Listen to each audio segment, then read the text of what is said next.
안녕하세요. 저번 성능 리뷰에 이어 바로 갤럭시북 이온의 최종 리뷰로 넘어가도록 하겠습니다. 저는 삼성의 이번 갤럭시북에 큰 기대를 하고 있었기 때문에 이번에는 갤럭시북 이온이 제 기대에 부합한 점 7가지와 기대에 미치지 못했던 점 5가지를 말씀드리면서 리뷰를 정리해볼까 합니다.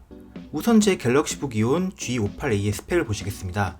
코멘레이크 i5 10210U, 지포스 MX 250 그래픽, 온보드 8기가 DDR4램에 추가로 제가 8기가 끼워서 총 16기가 램, 256기가 SSD, 풀 HD 15.6인치 DCI P3 기준 컬러 볼륨 100% QLED 디스플레이, 69.7Wh 배터리, 1.26kg의 무게입니다.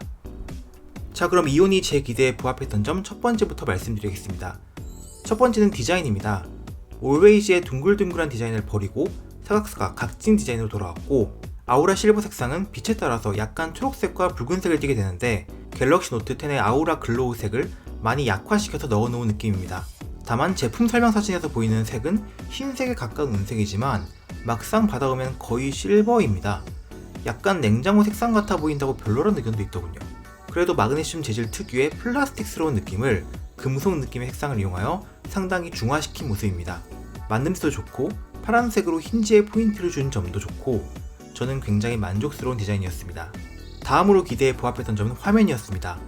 QLED라는 이름엔 별로 관심 없고 이건 그냥 LCD의 일종이라고 생각하긴 하지만 아웃도어 모드를 켰을 때 최대 밝기 600니트에다가 DCI P3 색 영역 기준 컬러 볼륨 100%라는 놀라운 색 표현력을 가지고 있어 정말로 뛰어난 디스플레이입니다. DCI P3라는 거는 디스플레이 색 영역 기준 중 하나인데 대부분의 플래그십 스마트폰들과 맥북 그리고 최신 고가형 크리에이터용 노트북들에 적용되는 색 영역입니다.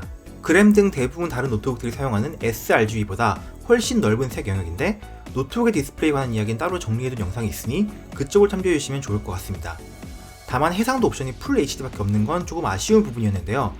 노트북 그 작은 화면에 왜 그 이상이 필요하냐 생각하시는 분들도 있던데 그렇게 따지면 핸드폰에는 왜 풀 HD 이상 해상도가 필요하죠? 4K 디스플레이 노트북을 잘 쓰고 있는 입장에서 갤럭시북 이온에 QHD나 4K 옵션이 없다는 것은 다소 아쉬운 부분이었습니다. 그램도 17인치는 QHD 해상도를 제공하는데요. 다음으로 기대에 부합했던 점은 성능이었는데 10세대 i5 프로세서와 MX 250 그래픽 성능을 괜찮게 뽑아주는 모습이었습니다. 자세한 벤치마크 점수나 영상 편집, 게임 구동 성능 등은 성능 리뷰를 참조해주시고요. 이 정도로 얇은 노트북에서 일반적으로 기대하는 수준 이상의 성능과 발열 제어를 보여줬습니다. 사양이 높지 않은 게임이나 간단한 풀 HD 영상 편집 등은 충분히 가능한 수준이었습니다.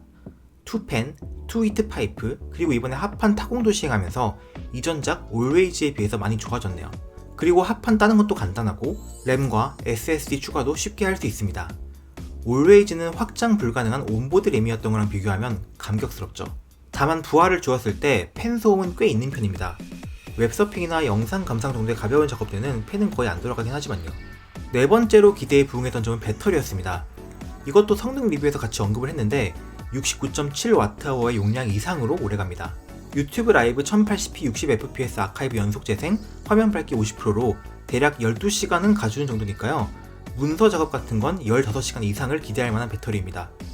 게다가 썬더볼트 단자를 통한 PD 충전도 지원하고 5V 2A 이상이기만 하면 보통 스마트폰 충전기로도 충전 가능하기 때문에 배터리 때문에 걱정할 일은 없겠습니다.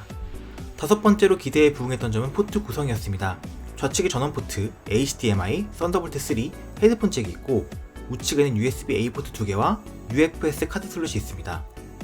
요새 울트라북들이 포트를 줄이는 게 대세인 걸 생각하면 상당히 풍족한 포트 구성이죠. 다만 썬더볼트 단자가 2개였으면 더 바랄 게 없었겠지만 이마저도 없는 노트북을 생각하면 불평할 수 없는 노릇이죠. 다음으로 기대에 부합했던 부분은 무선 충전이었습니다. 이게 처음 발표했을 땐 되게 기믹이라고 생각했는데 생각보다 충전 속도 느리지 않고 갤럭시 버즈 쓰는 입장에서는 상당히 쓸만한 기능이라고 생각합니다. 다만 무선 충전을 하는 도중에는 터치패드는 사용 불가능해지기 때문에 마우스는 필요합니다. 마지막으로 제 기대에 부합했던 부분은 터치패드였습니다. 윈도우 노트북 중에서는 굉장히 큰 터치패드 중 하나입니다.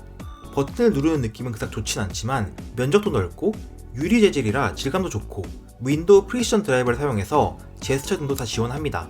다만 팜 리젝션이 종종 오작동을 해서 의도치 않은 커서의 움직임이 나타날 때도 있었습니다.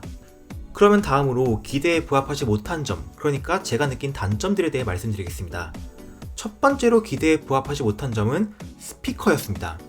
스펙상 5W짜리 스피커가 측면에 2개, 거기다가 AQAG 이름까지 달고 있죠. 괜찮은 소리를 내줄 거라는 건 잘못된 기대가 아니었을 겁니다. 그런데 별로예요. 갤럭시 탭 수준의 스피커만 달고 나왔어도 크게 칭찬해줬을 텐데 그게 아니라 어딘가 꽉 막힌 소리 들려주고 소리도 별로 크지 않습니다. 갤럭시북 이온 직전에 테스트했던 노트북이 서피스 랩탑 3였는데 이건 상당히 괜찮은 소리를 내줘서 비교가 더 심하게 되더라고요. 이온이 화면이 좋으니까 집에서 내장 스피커 틀어놓고 영상 보면 좋겠다 생각했었는데 이 스피커가 영 좋지 않아서 그냥 서피스 랩탑 3로 보게 되더라고요.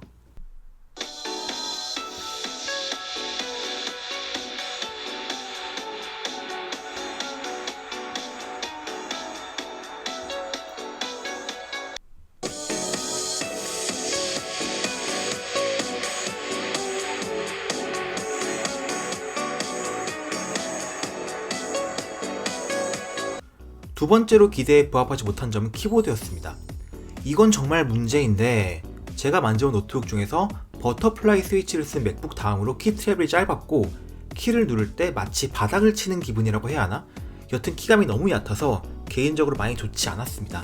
아니 못 쓸 수준은 아니긴 한데 솔직히 말하면 제가 근 5년간 써본 노트북 키보드 중에서 거의 최악에 가깝습니다. 얇은 노트북은 어쩔 수 없지 않나 싶으면서도 서피스 랩탑이나 요가 C930 같은 마찬가지로 얇은 울트라북들의 키 트래블보다도 눈에 띄게 얕은 키 트래블을 보여줬습니다.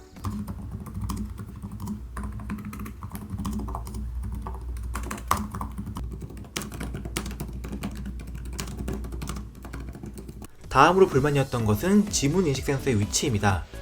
이건 키보드랑 묶어서 얘기를 해야 되는데 지문 인식 센서를 왜 이 위치에 넣으면서 우시프트의 키의 크기를 희생해야 했을까요? 그램처럼 전원 버튼에 넣을 수도 있고 MSI처럼 터치패드 안에 넣을 수도 있고 레노버나 다른 많은 회사들처럼 그냥 키보드 밖에 빼놓아도 되는데 말이죠. 저는 개인적으로 타자를 좀 잘못 배워서 우시프트 키를 거의 누르지 않긴 하는데 우시프트를 자주 사용하는 사람이라면 굉장히 거슬릴 것 같습니다. 사람은 적응의 동물이라고 또 며칠 싸우면 적응하겠지만 여튼 이해할 수 없는 선택입니다. 그리고 네 번째로 불만이었던 점은 힌지입니다. 삼성전자는 자사 노트북 중 처음으로 흔히 말하는 에르고 리프트 힌지, 상판 열었을 때 하판이 뜨는 구조를 적용하였습니다. 이 구조에 불만이 있는 건 아닙니다. 분명 공기 흐름에 도움이 되겠죠. 그런데 문제는 이 힌지에 고무로 처리된 부분이 없다는 겁니다. 갤럭시북 이온을 열었을 때 바닥에 닿는 부분은 힌지의 양쪽 끝 살짝 튀어나와 있는 플라스틱 부분인데 이게 미끄러운 플라스틱입니다. 덕분에 힌지를 열 때 노트북이 뒤로 쭉 밀리고 책상 위에서도 비교적 잘 미끄러집니다. 에이수스가 이런 힌지 구조를 가진 노트북들을 많이 만드는 회사인데 힌지에 조그맣게 고무 처리가 되어 있어서 마찰력을 주는 부분을 만들어줍니다. 그런데 삼성은 이런 부분이 없습니다. 사소한 마감 차이라고 생각할 수 있지만 결국 이런 것들이 사용자 편의성에 직접적으로 영향을 주는 부분이거든요. 마지막으로 불만이었던 부분은 얇은 셰시입니다. 물론 갤럭시북 이온은 초경량으로 만들기 위해서 노트북의 마그네슘 셰시를 얇게 만들어야 했을 겁니다. 하지만 그 덕분에 화면도 제법 잘 휘고 키보드 쪽 하판이 떠있으니까 손으로 눌러도 잘 눌러집니다. 서피스 랩탑 3가 굉장히 단단하게 만들어지고 거의 휘지 않았던 것과는 대조되는 부분이죠. 물론 마그네슘 재질은 탄성이 있어서 휜다고 해도 다시 원래대로 돌아오기는 하고 이게 장기적인 내구성에 어떤 영향을 끼치는지는 명확하지 않지만 저는 단단한 느낌을 준 노트북을 더 좋아하거든요. 자, 다시 갤럭시북 이온이 제 기대에 부합했던 점과 그렇지 못했던 점을 정리해보도록 하겠습니다.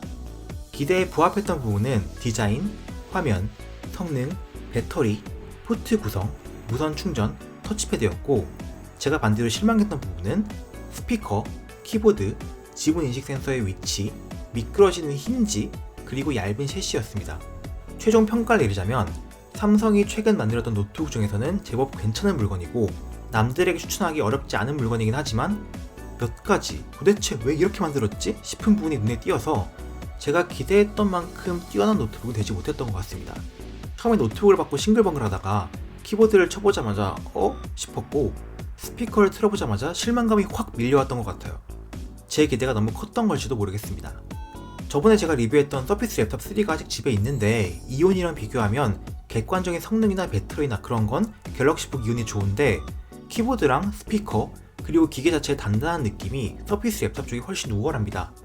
만약 제가 한 개의 노트북만 제 컴퓨터로 사용할 수 있다면 이온을 선택할 것 같은데 만약 서브로 쓰면서 문서 작성하고 영상 보고 하는 등 용도로 사용한다면 서피스 랩탑 3의 손을 들어줄 것 같습니다.